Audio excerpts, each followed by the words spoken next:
This is Sky News with Stephen Dixon. Very good evening. There's unrest in the North London borough of Enfield this evening. A police car has been vandalised, shop windows smashed, and the police say 2 premises have been looted and there's been arrests made as well. Extra police brought in to contain violence there. More police vans arrived tonight. Officers in riot gear deployed along the high street. Some arrests, we say, have been made. Groups have been dispersed, which were gathering around shops. Mounted police have also been moved into the area. Jason Farrell is at the scene for us tonight. What have you seen, Jason? Well, I've seen quite a lot of violence tonight. Let me just show you one small example of it. It does show the extent of the kind of things that they're capable of doing. They've completely smashed this wall in. You can see that the bricks have been ripped off the top, the concrete slabs smashed in and shattered across the floor.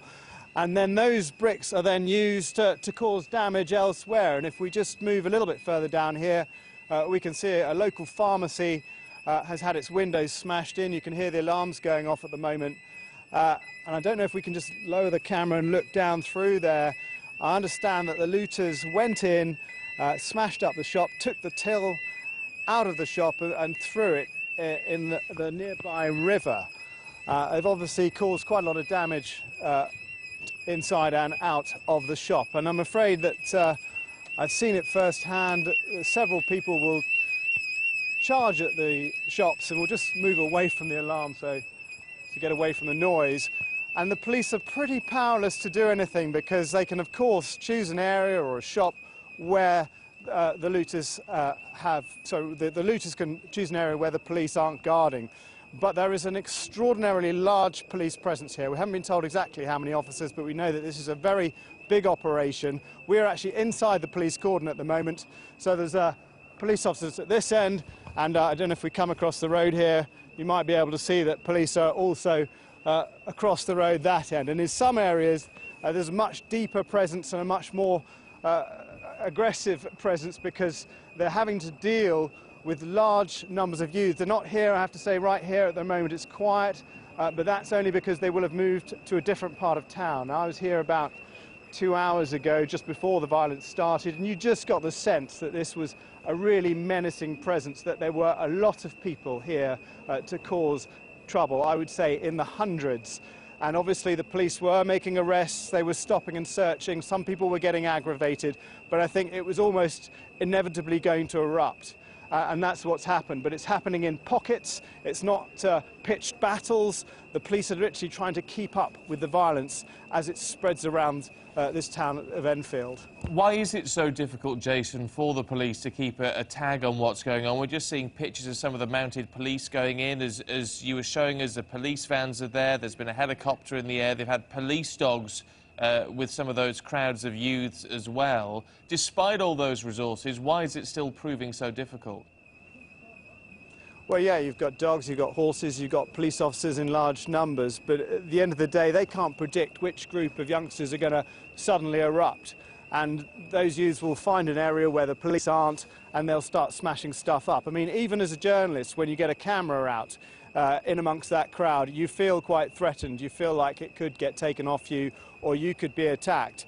And it is a very threatening atmosphere until the police arrive. But wherever the police are, the youngsters will go somewhere else, the anarchists will move on. So it's a large area. It's absolutely impossible for them to police it, I would say, to try and keep it contained. And it's not like it's a march or a protest. It is just literally sporadic violence, indiscriminate, against whatever gets in their path whenever they think they can get away with it.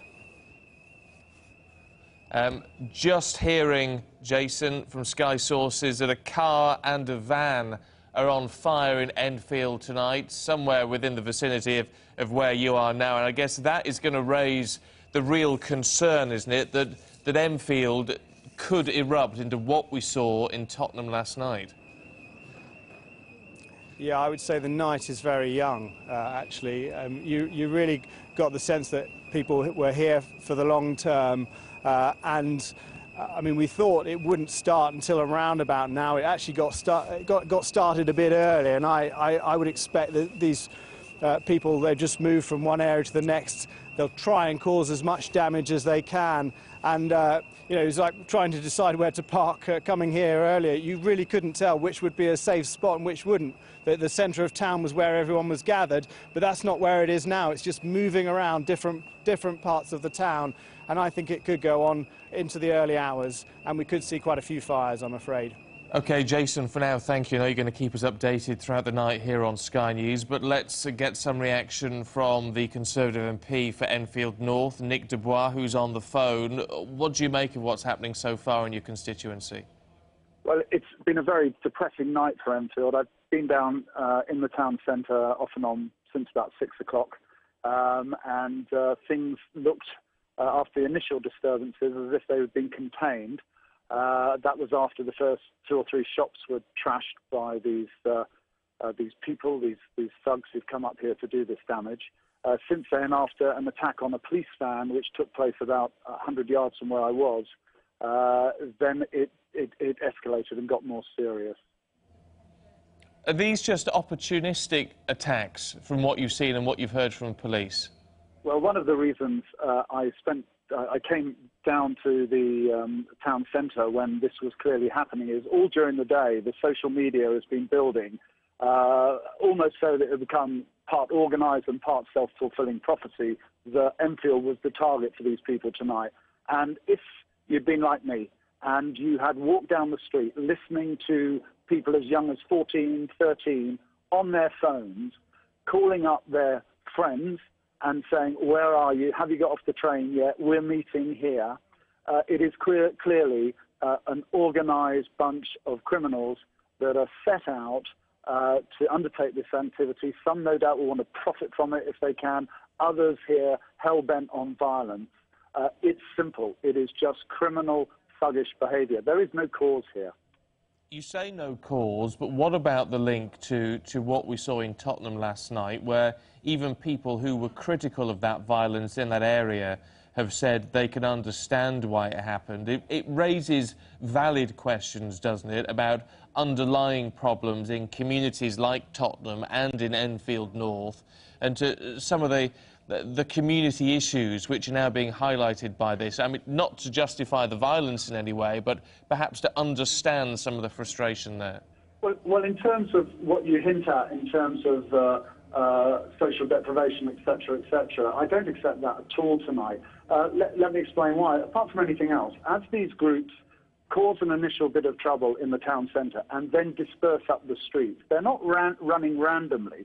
They are running to their GTI cars. They're jumping into them, clutching their mobile phones in their well-dressed outfits.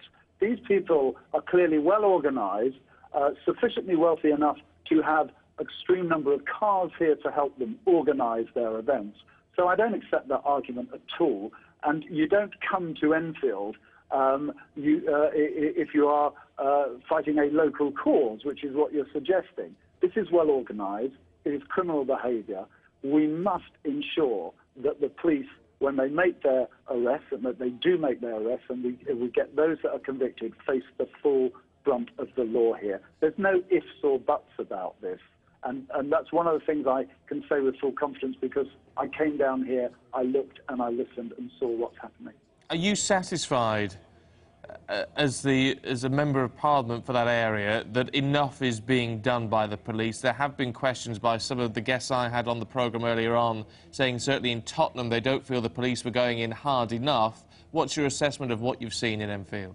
Well, I can't comment on Tottenham, obviously I wasn't there, but it's very hard to make an assessment, believe it or not. I know that sounds a bit daft, but if you're actually out on the ground, you're only in one pocket of an area.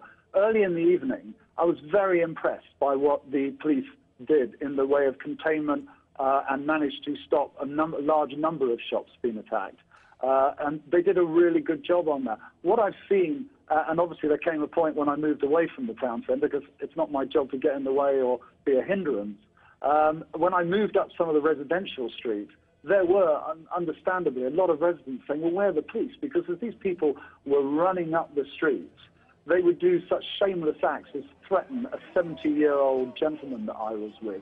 And he obviously wanted to know, where are the police? And they can't clearly cannot be in every street. But I wouldn't want to sit back and be an armchair critic of their strategy at the moment. I think most people would recognise that there's been a large police presence here.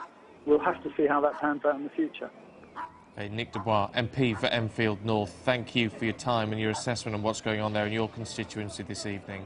We're going to keep, obviously, a very close eye on that situation in Enfield, bringing the very latest developments as we get them. But just to return to the situation in Tottenham, where that violence erupted last night, police coming under attack, vehicles destroyed, and many shops looted, as we've been reporting. 55 people were arrested, the majority on suspicion of burglary. We can head to the scene now. Simon Newton is there for us tonight. Obviously, a lot of concern as to what's going on in Enfield, concern that the trouble could re-erupt in Tottenham tonight, Simon. What is happening there?